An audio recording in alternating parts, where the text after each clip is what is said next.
Good morning and welcome to today's Lessons for Life. Today is Friday, October the 3rd, 2008, and today we are reading in Genesis chapter 4. Now, Genesis chapter 4 was talking about Cain and Abel, and they were the first offspring, I should say, of Adam and Eve. And Cain ended up killing Abel. And that actually was a result of something else. Like we had mentioned yesterday in Genesis chapter 2, Genesis chapter 3 yesterday. You really want to get to the root of the issue, root of the problem, to see really where did this really all get instigated from. And just briefly, I'll explain this to you. But what happened was Cain and Abel both gave an offering to the Lord. Now Cain gave of the fruit of the ground, and Abel gave of the firstlings of his flock, as it mentioned in the scripture. Now, what's important to notice about these two things is, by giving the firstling of the flock means that he gave his best. So he gave the best portion. He didn't give what was left over. He didn't give, he didn't count it up and say, I'm going to give this because I'll take care of everything else first and I'll give this is left over. But he gave of the firstlings of his flock. So he gave the best offering.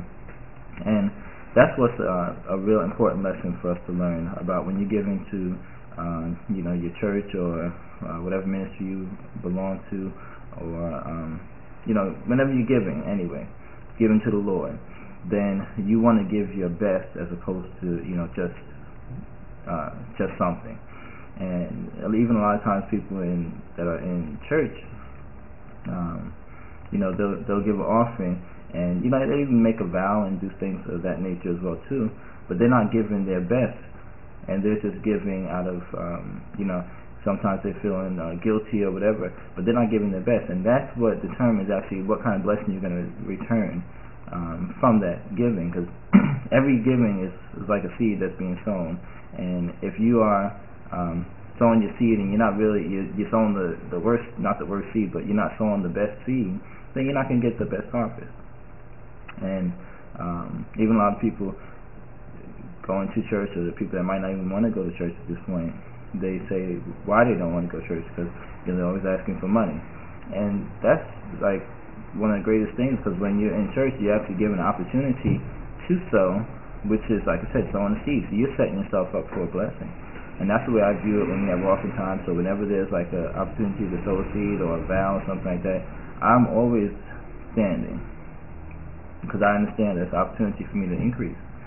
And another thing, if you guys remember, and I'll do this real quick, that Josiah and Jason and Zephaniah and Isaiah, I believe this happened before the three young ladies were born, but I believe Josiah had, let's say, $5, and Jason had, $50, and Isaiah and Zephaniah had their money too. And what I was saying was that you should all pool your money together so that you can do something that you all want to do. You can buy a lot more if you have more money. And at first, Josiah, you remember that you wanted to hold on to your money. You wanted to keep your money. You said, I want to keep my $5. But then I explained it to you and said, well, if you put it in, then now you guys are working with $100 instead of just $5, and you can buy something that all four of you can use. So, and that's what I see a lot of times people do, not with $5, but they don't want to give an offering or give a special offering, or even pay their tithes sometimes, and because they want to hold on to their quote-unquote $5, where, as I see it, it's so much better to be connected to God, who's the creator of all wealth, by giving.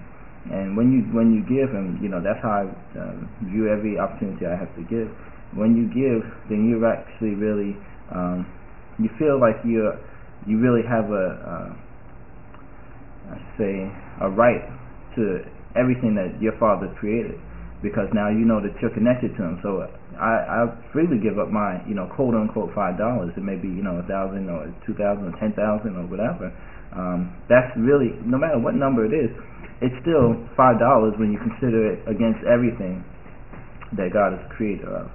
So that's how I view giving. When you freely give, then freely you shall receive too. So, but you have to be open to giving. You have to give with a good heart. And like we're going back to Cain and Abel here, you have to give your best. You don't want to give just out of what's left over, because that's going to be what you're going to receive as well too. So, like I said, this lesson today, we could have talked about a lot of other things too, but I like going to the root of the issue. What brought the whole thing about, what instigated the entire matter, was how they gave their offering to the Lord. So that was Genesis chapter 4. Tomorrow we'll move on. Have a blessed day. Make it a blessed day. Create yourself a blessed day today.